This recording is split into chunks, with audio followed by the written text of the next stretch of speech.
তুমি যখন ঘুমিয়ে পড়ো তোমার শরীর বিছানায় থাকে, কিন্তু তোমার রূহ, আল্লাহ কুরআনে বলেন, ঘুমের সময় তিনি রূহ কবজ করেন।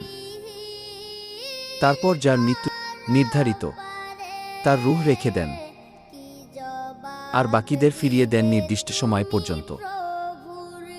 ভাবো তো, প্রতিদিন রাতে তুমি ছোট এক মৃত্যুর স্বাদ নিচ্ছ।